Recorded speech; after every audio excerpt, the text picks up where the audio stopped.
Let's start. Before we start this video, I have to ask you a certain question. You can answer this question legitimately or whatever you like. Kindly put it in the comment section. The question is Srinivasa Ramanuja known for his contribution to mathematics, for his mathematical capabilities, or is it because he was born to the right caste? I mean upper caste. Does caste have an influence on his contribution? Meaning his mathematical contribution path dependent to his caste. Srinivasa Ramanuja was born at a time India was ruled by the British. So to get school education, meaning formal education, you need to be born to an upper caste. And lower caste didn't get the education needed. They can't get education. They're out of the education system. They can't get access to the education system. So if you think about it, if you take a set of all upper castes and within the set there is people who have mathematical abilities, means rare mathematical abilities, talents, that's considered abnormal to many or unusual to many. If so, it's just a set of Brahmins that got the chance to get educated. And within those Brahmins, a person known as Srinivasa Ramanuja got congratulated or acknowledged for his mathematical contribution to mathematics. But if you look at the whole picture, you can understand that there was lower castes too who didn't get the chance to get educated. They were out of the education system. They couldn't get chance to get educated. They didn't have access to education. So if you look at that set, you have to understand lower caste is a very huge number compared to upper caste. So it's a huge number, a big proportion. So how many people with mathematical capabilities or mathematical abilities similar or far exceeding or who has this unusual trait for mathematics within those low caste? You have to understand the set of upper caste is unusually smaller than the set of low caste or lower caste. So there might be people within the lower caste at the time or even today, you can't know, who didn't get the opportunity to get educated and is potential waste of talent. So you can't acknowledge Srinivasa Ramanuja. I'm not saying the caste is the only factor that contributed to his mathematical acknowledgement as a great mathematician, because life is non-linear. I am saying there are lots of many other people we didn't get a chance to weigh in their mathematical abilities. So there's a potential, because as I understand, Srinivasa Ramanuja was a poor person from a poor economic background. So the potential is huge when you consider the lower caste at the time. So how many people are we missing? Means we are not seeing, we are not acknowledging because of other factors. Because there are many people, like at the time, because of caste issues, right? Caste issues. There was seen as wild and not human because they were born to low caste. And whatever mathematical capabilities they exhibited at the time, or whatever mathematical or other talent they exhibited at the time, was seen with contempt, right? Because from their mental filters, from those who are in the upper caste or other people, the administratives, they will see them as beneath humans. They wouldn't consider the mathematical capabilities as unusual or they're talented or anything of that sort because they were born to the wrong caste, right? So it's inappropriate, right? It's inappropriate to say Srinivasa Ramanujan's contribution is solely due to his mathematical abilities, because what happened before him, the preceding events, if you check, his caste influenced his contribution, right? So many people didn't get the chance to get educated. If they got the chance, will their contributions or could they outperform Srinivasa Ramanuja in mathematics? We can't be sure, but you can say for sure that his caste, by chance he was born a Brahmin family. I'm sure his caste has huge influence than his mathematical abilities, right? And there's a bias in society at the time, because even if you have unusual talent, just looking at your caste or similar factors regarding your background, you will be seen contemptible, right? So you can say that Srinivasa Ramanuja by chance was born to the right caste, so he could get educated. That's why his mathematical contributions came into being. Means he got a chance to contribute to mathematics. So it's a chance-based event from the onset. So his contributions is dependent back to his caste. Because without his caste, he couldn't showcase his skills. But even then, it's not solely due to his caste. His caste is one factor. Because life is non-linear, right? Non-linear, and even succeeding him also mattered. But you have to understand there were thousands, maybe millions of people who we didn't give a chance to showcase their skill, or we didn't give a basic education so they could showcase their talents. So what I'm saying is that Srinivasa Ramanuja became Srinivasa Ramanuja because of a simple reason, by chance-based events, rather than his mathematical contribution alone. His mathematical contribution is just product of his past, because he was born to the right caste, and many other people, millions of people, didn't get the chance to get educated and show how mathematically able they are. There are lots of people, right, who didn't get the chance, right? So we should stop idolizing these people. Why should we idolize when their caste was a significant factor, and also the succeeding factor also? But many other people didn't got the chance. Maybe they had far superior mathematical capabilities, superior subjective still. They might have mathematical abilities, but they couldn't get the acknowledgement they needed. Right? That's life. Life is non-linear. You just have to accept that.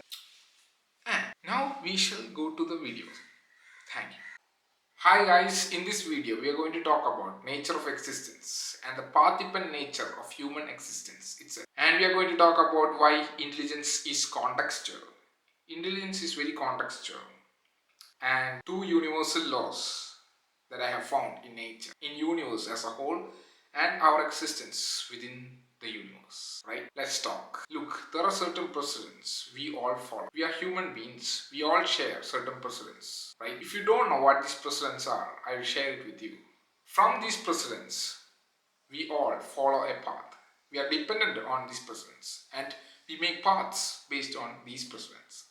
If you don't know what these precedents are, I will share it with you. There are 10 precedents. The first precedent is you do not choose the date and the time of your birth and the historical context in which you are born. You do not choose it, right? It's beyond your control. You could say it's based on causality. It's a cause. Lost cause or whatever it is. But it's a cause. It's not within your choice, right? And the second precedent is you do not choose your configuration, structure, wiring of your brain or neurology. You do not choose it, right? It's beyond your control. Beyond your control, beyond your choice. It's based on biological laws. You don't have a say there, right? The third precedent is you do not choose your body image. Your body image is beyond your control. Your body image means your mental representation of your body, which is embedded into your neurology, right? You are born with it, okay? Do you understand?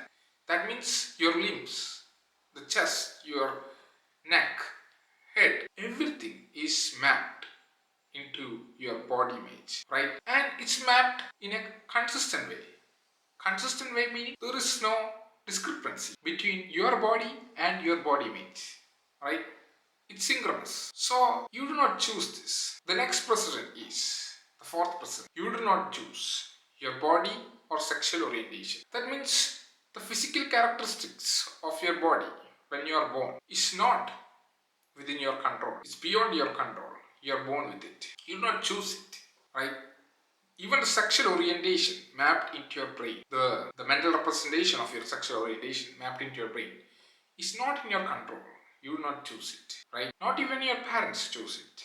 You happen to be born with it, right? If the mental representation of your sexual orientation is modified to a certain object in the physical space, then you will surely have sexual arousal to that certain object, right? Because it's that certain object For example, an elephant, that's mapped into your mental representation of sexual orientation, right? So your sexual orientation deep within you, deep in your neurology, embedded into your neurology, is the shape of an elephant, and you will certainly fall for an elephant, right? So you will not choose it, you are born with it.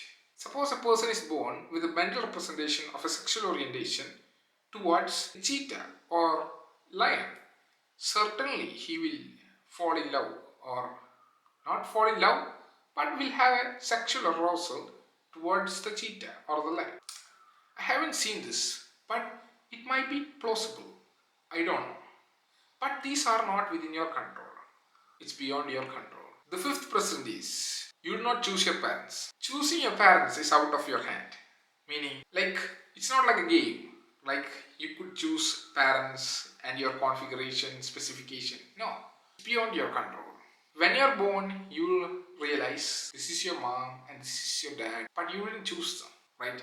You do not choose their behavior. It's outside your control. You can't control your parents too. So you didn't choose them. When you're born, you happen to be with those parents. Those parents you do not choose, that you have no control of. And those parents are going to mold you in your early days or early years of your life, a significant part of your life, right? The sixth person is you do not choose the culture you're born into. The culture you're born into is beyond your control. Do you choose your culture? But the culture molds you, your behavior, right? And it molds your choices too, right? Like, if you're put in a scenario, if you're born to a certain culture, there's a tendency to behave in a certain way over another. Like if you're born to a different culture, right? So your culture chooses you. That means your culture molds you into a certain way. Your behavior, it makes you predictable. So you do not choose culture. Seventh person is you do not choose the socioeconomic class or caste you are born into. You do not choose it.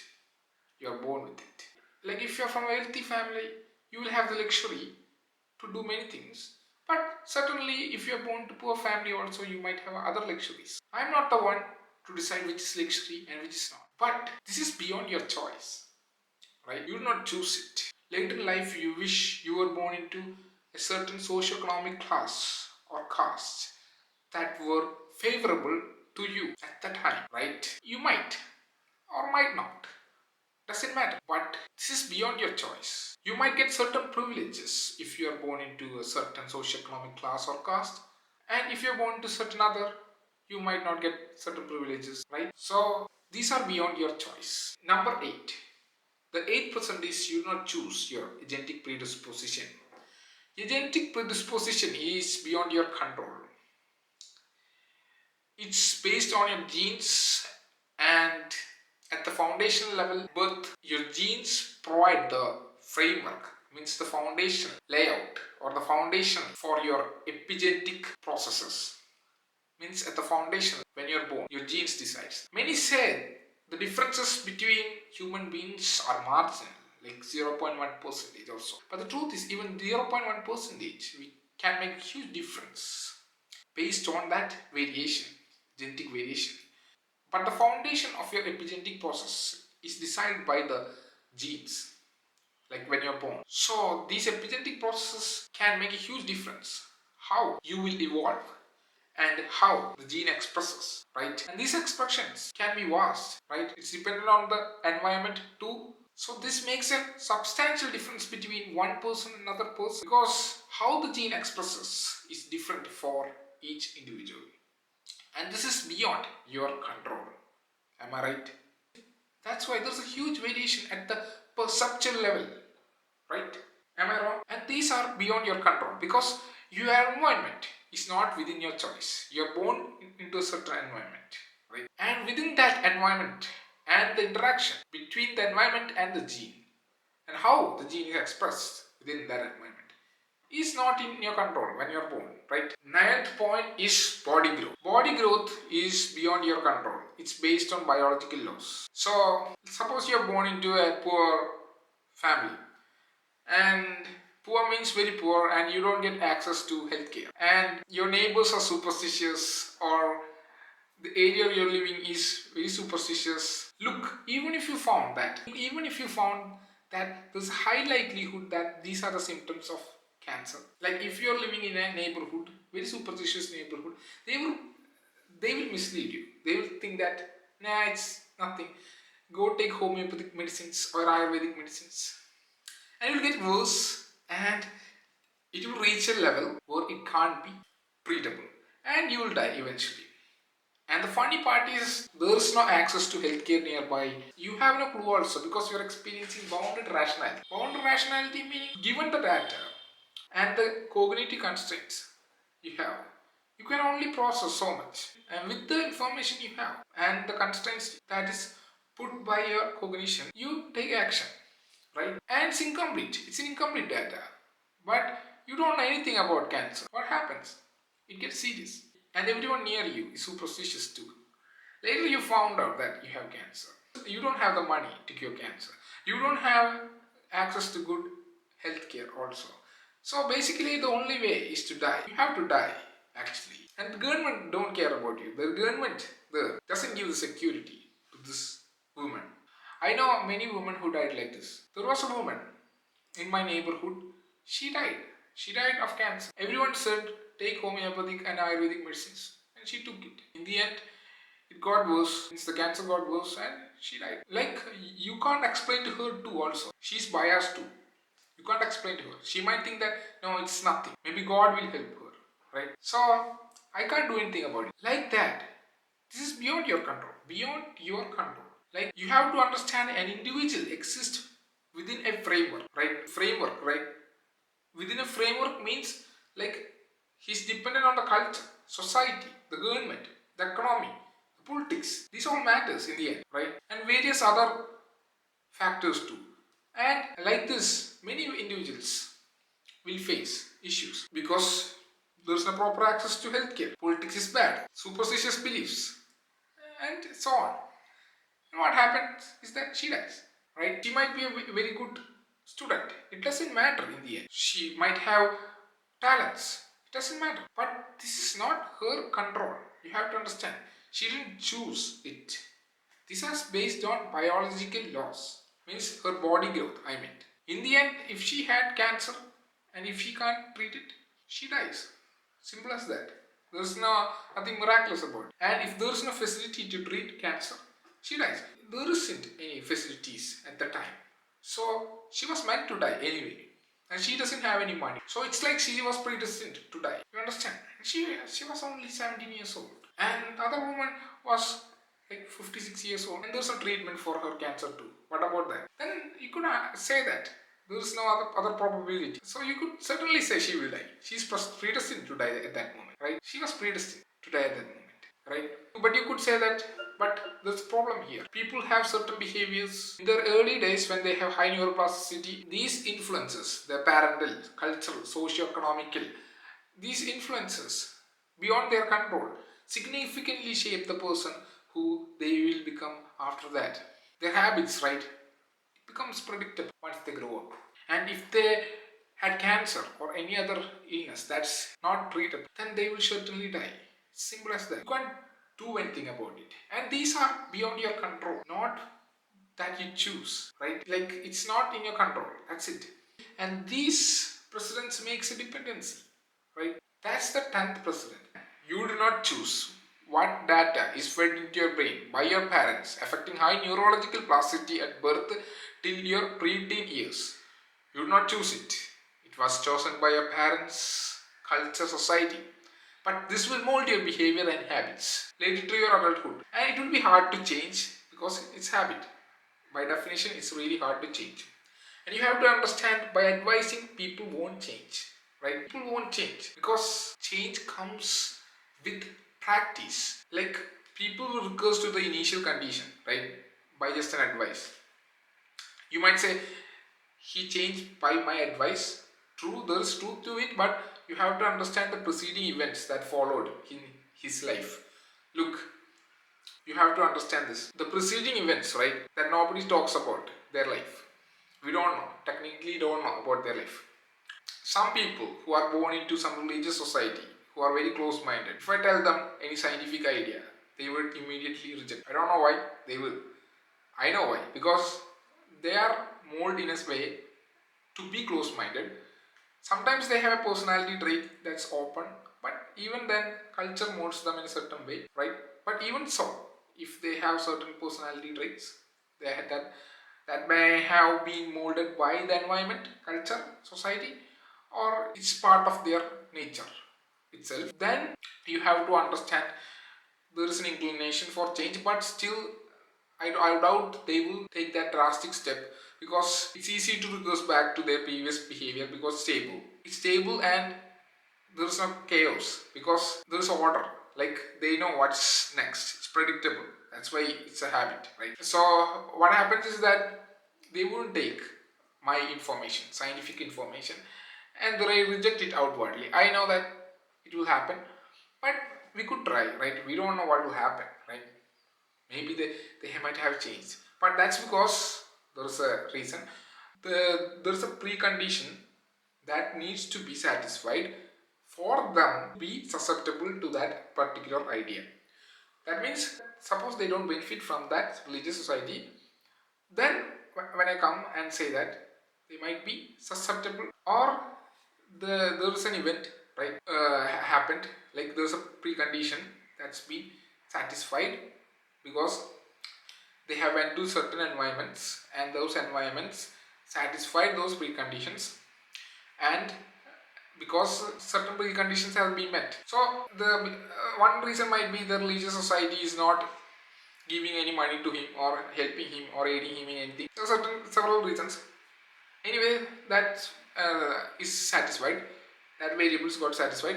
So when I come to him and say that like this, no, God is bad, I say these are nonsensical statements or something like that.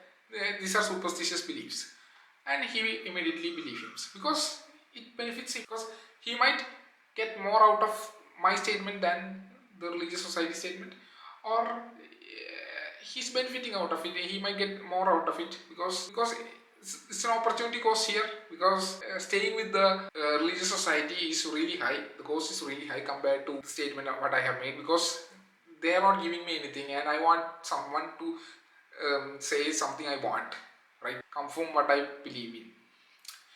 So I put out the thing, like I put out the statement, he's happy, and we are friends, big buddies, right? That's because there are certain preconditions they meet. Otherwise, whatever you say, it won't work, right? Unless he's open-minded now. And when I talk about him, certain things he could understand because it's part of his belief system, or it's part of his knowledge base, or the information that he could retrieve from his working memory, or the information he could retrieve from his memory at that time. You have to understand, we are all experiencing bounded rationality. That means when we encounter an event, we don't get the complete picture of the event. We get what the available information we can get from our senses. That's incomplete information at the time. Not incomplete information, I'm saying that our senses will give us the information, but even our cognition, right? There's cognitive constraints, right? And within those cognitive constraints only we can understand the information, or we can gain the knowledge of the context that we are in, and within that bounds only we are rationalizing, because with the incomplete information. But if you add data and keep on adding data, our rationality will change, because we are playing with incomplete information, right? That's why. And you have to understand that everyone who takes a path is experiencing bounded rationality. Not everyone will know everything about everything. They know only with the constraints they have, that constraints of cognition and the available information at that time, right? Even the mood and emotional regulation of the body, right? So these matters in the end. What I'm saying is that each individual's life is different. Some individual will not take some idea because of certain behaviors that accrued in the past, or certain habits that accrued in the past, and simple dialogues can't change them because they are not ready.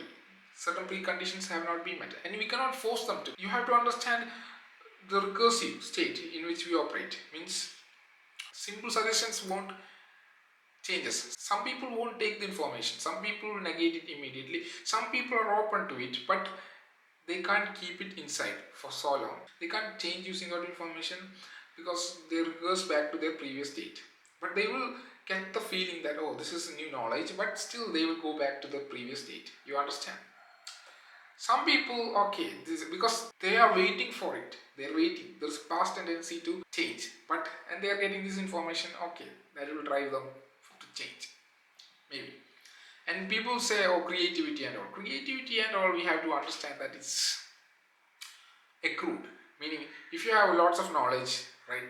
If you have lots of knowledge in the past, in a specific field, and you are encountering a new terrain or new context, with the little information at the time, you could make a model, right? And people might assume that this is creativity, but you don't know the full picture of the person, right? You can only know him within limits, right? Within limits means you are also experiencing a bounded rationality. You are experiencing incomplete information. You are experiencing a person there, but you are thinking that you are perceiving that this is creativity, but for him, it's not creativity at all, right? And there are people who says that creativity is the reason for their success and all. People say creativity and all, right? But it's not just creativity. It's not creativity at all. It's just they're adding on to the existing database, knowledge base, and using that to their advantage. Suppose, think about it, in the Predator movie, Arnold Schwarzenegger and Predator, right? There's a fight scene in the end. Think about it. In the end, Arnold Schwarzenegger was about to die because the predators, the sensors, right, the sensory equipment couldn't find Arnold Schwarzenegger because he was covered in mud. But if it wasn't the case, he would be dead, right? Think about it. So he got the chance, but he used the mud to the advantage. That's the context, right? But you have to understand he used the mud. So he would have been dead, but by chance he did it in that context. But the Predator is a superior being, superior than Arnold, right? He has all the advanced technologies, advanced equipments to beat Arnold. By chance he encountered this. Arnold encountered mud. He was by chance covered by mud, right? So he used this mud to his advantage, right? But this all the past knowledge he had in making the traps required to beat the predator, and he used the mud too. He combined the mud to his advantage, cloak him from the predator. So it's just an added knowledge, but within his past, right? It is not new. It's just part of him, right? So it's not like he didn't choose to be like that. It's a natural part of him, right? This is natural truth. That comes to his mind. Everyone will have natural truths, right? That doesn't mean it's true in the sense objectively true. It's naturally true to them because they have experienced it like that and they have not seen anything else other than this truth, natural. So they will end up with this bias that this is the natural truth, right? This is the truth. They will say that, but it's a natural truth they experience. And within that setup, he beat the predator. So you understand, right? So what I'm saying is that, like the early preteen years, right, leading up to the teen years, like it's crucial here, right? You can't expect Arnold Schwarzenegger or the person who is in the Predator, like the main character. You can't expect him to be creative in some other field immediately. You can't, because he doesn't have the basic knowledge in that field to survive. So what I'm saying is that his path dependent behavior will always influence him. And some people, right, who had good grades, you think that they won't change, right? They will change. Like at the early onset, they will think that this is the world they are living in. Later on in life, if things don't go as it meant to go, right? Future is unpredictable, right? They will develop natural truths too, right? They will experience adversities, more adversities. Like if things don't go their way, what will happen? They will understand that life doesn't go in a straight path. It's not a straight path. It's non-linear, right? It's non-linear. It's unpredictable. But in many cultures, it's taught that you have to learn. You get a job, and it's okay, cool. But later on, they will develop new truths about life, right? And even those truths, it's not necessarily absolute truths in the sense objective truths, but that's what truth they got, and it became habits, and soon through adversities or rigid learning, right? Like pattern accumulation, means repeated patterns, they will find new truths. Some people might learn really fast, means really fast in the sense that they're too open, so they have no issue in taking ideas. But you have to understand, ingrained habits, it's not easy to change. You need practice. Simple as that. Otherwise you won't call it habits, right? So you can't compare. Each individual has their own path dependent behavior, and the change happens through first hand experience, I believe. Trial and error to change, right? And some change through observation too, by learning. But many learn through trial and error, through experience, right? Some I learn through.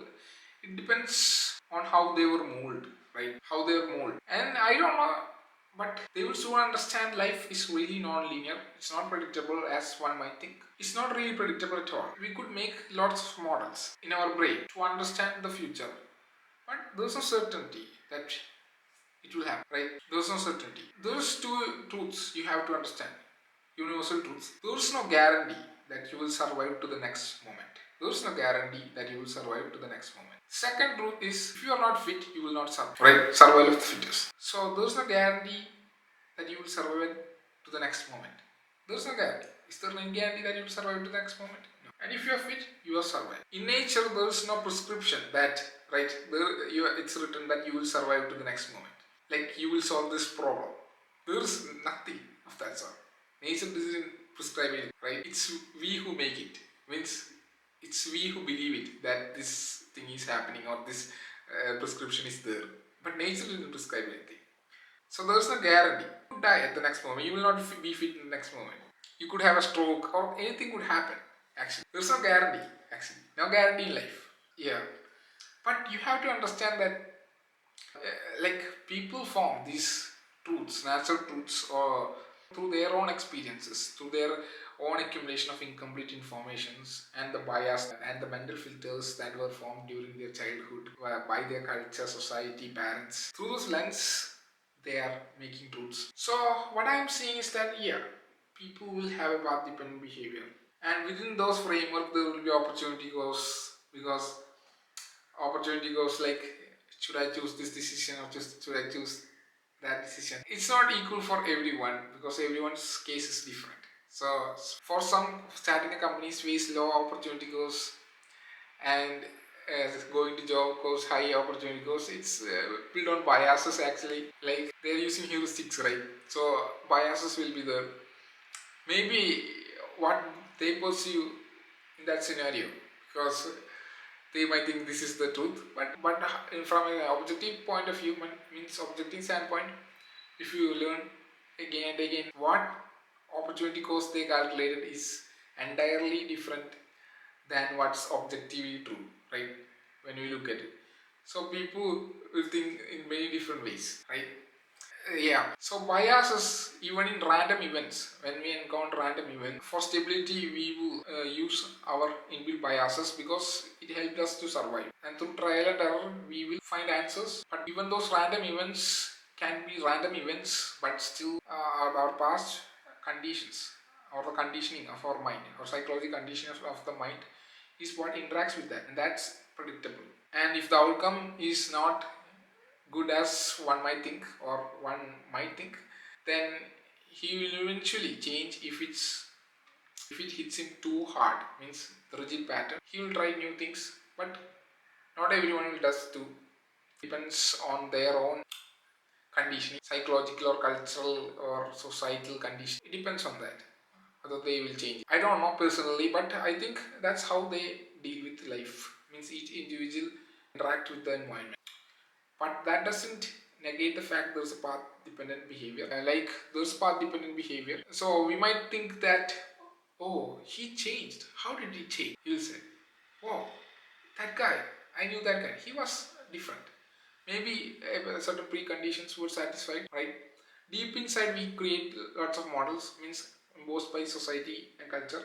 And when we encounter some random event, a fortunate event or favorable event, because when we interacted with our biased or whatever incomplete information we had at the time, we interact with the environment. And if it's favorable, then we change. We change in the sense that Like if it's a fortunate event, we will, not everyone, but some will fit into the society, right? They will fit into society, meaning they will be a healthy individual in the society. That is, whatever the societal acceptance is, they will fit into that. Because in the previous times, they were an alcoholic, suppose, but they became a non-alcoholic. Not because of any individual per se, but because of maybe market conditions or other favorable conditions that made that person to fit in. And that's why I say that these are not in our control at all.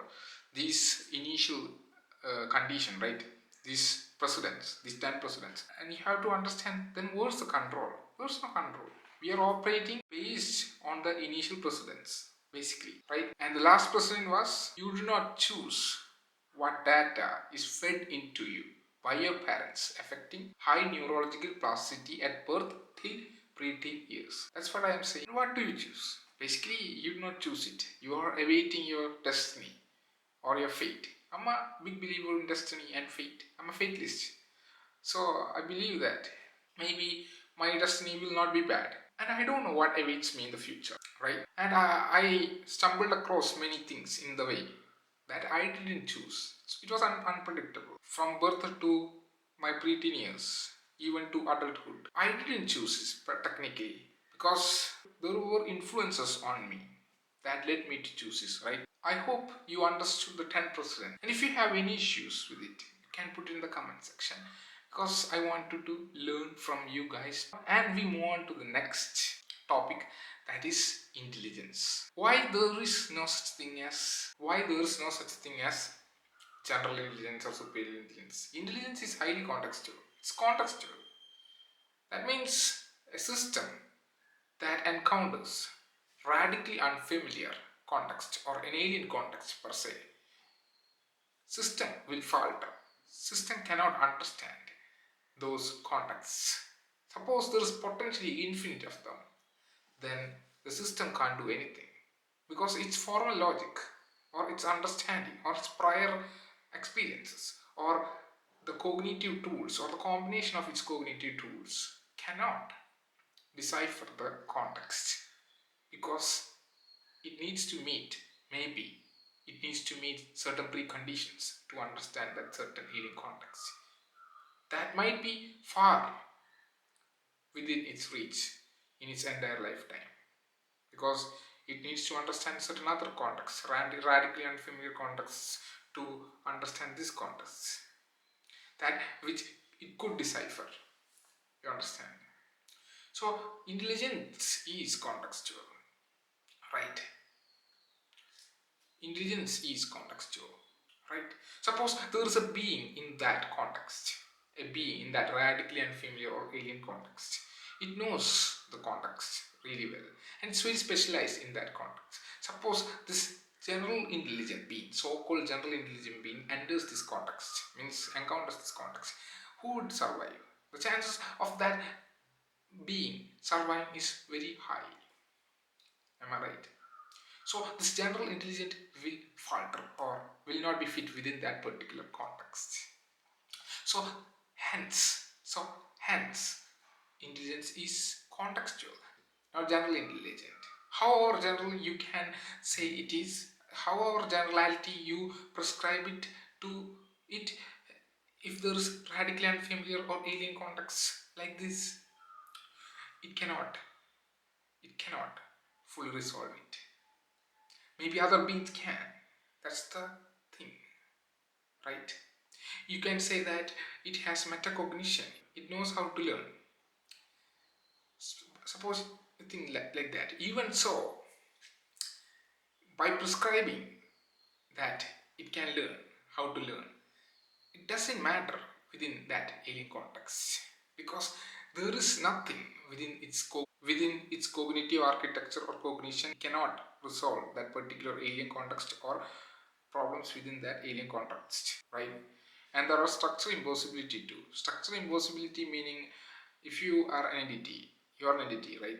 You have physical characteristics and you have physical structure, but suppose you are in a situation that demands you to go through a certain survival. You have to fit through that structure, but you are incapable to do so. So you cannot survive, right? You're structurally limited to go through that structure, right? Suppose there's a being that's so malleable enough to go through any structure, any particular structure, but suppose there's a context so dynamic that such that it makes any malleable being unfit to go through any structure. It makes structure impossible to go through that structure, right? That's what I'm saying. It's not like the context is alive in a sense, but it's so dynamic that you can't go through it. So that such that your life depends on going through it, but you can't. It's over, right? And you have to understand everything makes sense in retrospective. In retrospective, everything makes sense. The past makes sense because yeah, you are in a moment and you're seeing that, oh, you feel that this makes sense, but you are reconstructing your past, right? You're each time reconstructing your past to fit the current mindset. So you are rewriting your past to fit the current mindset. You are creating narrative based on the current mindset, current situation. It's not like you're actually taking data from the past, actual data, like raw data, like you take through video, like through a camera, like you take through a camera. No, it's not like that. You're reconstructing to your current mindset or mood and emotions, right? You try to fit those past events, even if the thing you're seeing, right? Even the object you're seeing or the event you're seeing or the context you're encountering is random. You are trying to make sense of that random. Even though the context you have encountered is random, even so you will make up meaningful patterns when there is no meaningful patterns that exist there.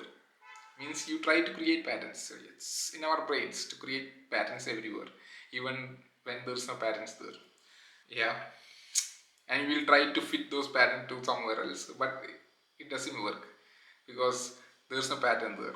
So our logic might fall, right? Or our presumptions might fail. Yeah. So you have to understand that everything makes sense in retrospective, right? That's what everyone is doing. When we see a person who's successful in the sense considered by society or a group of people, we only know the person and his traits or her traits. Only know them when we see them, right? We don't know anything about them. Technically, don't know anything about their past, and we create stories about them, make narratives about them based on the input we get through our sensory system. So what we do is that we try to create an image of that person and we think that he himself made it, but we fall into success bias because success bias meaning we downplay other factors that made him there because we didn't interrogate or we didn't learn from their past or we didn't investigate their past. We just believe in whatever they said.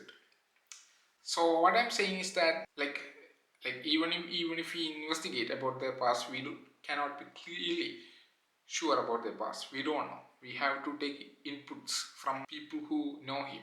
We cannot really fully know what his intent are. Right? It's always hidden from us because his reconstruction of the past will change.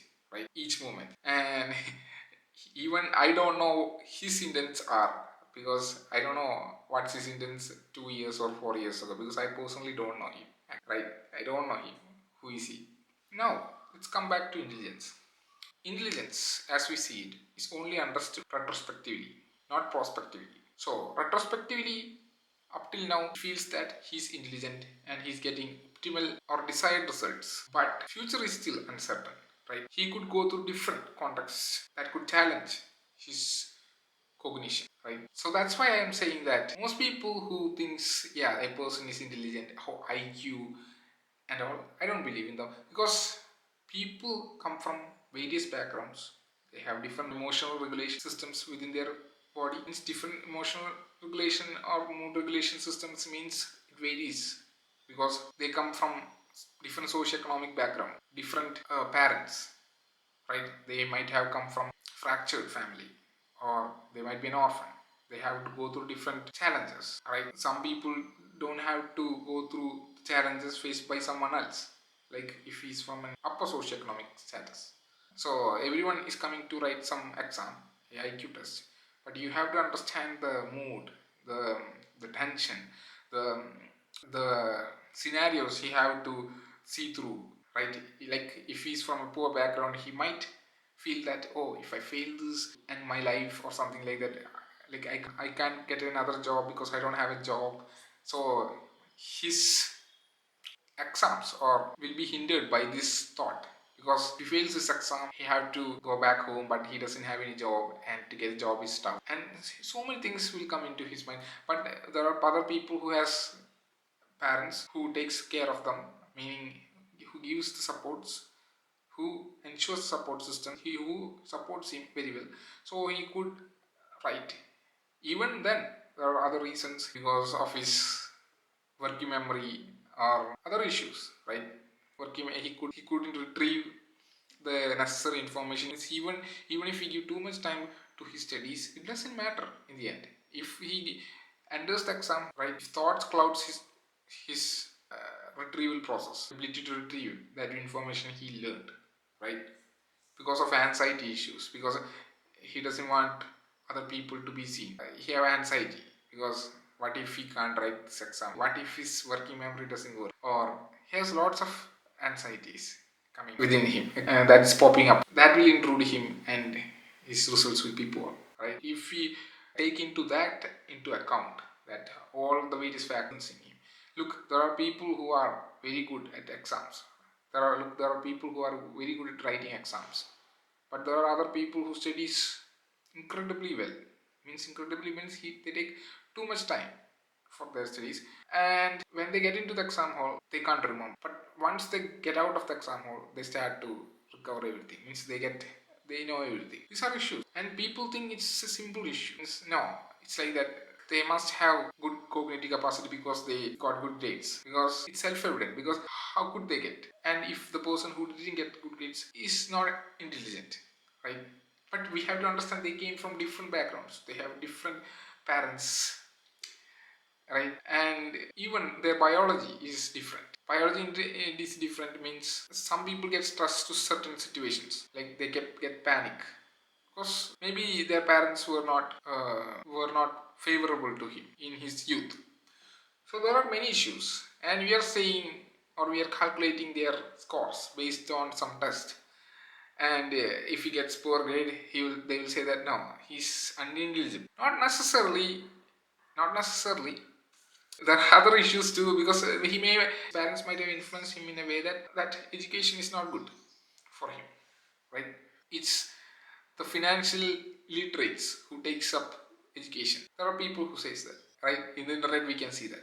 So whatever it is, anyway, it's not easy. If he had poor grades in schools, when he completes his school education, maybe we will see that certain individuals excelling at certain fields that we thought they were poor in, right? It can happen.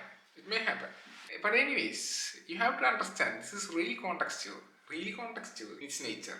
This is the nature of intelligence. Anyway, that's it for today. If you do love this video, subscribe and hit the like button. If you enjoyed this video, I have a question for you.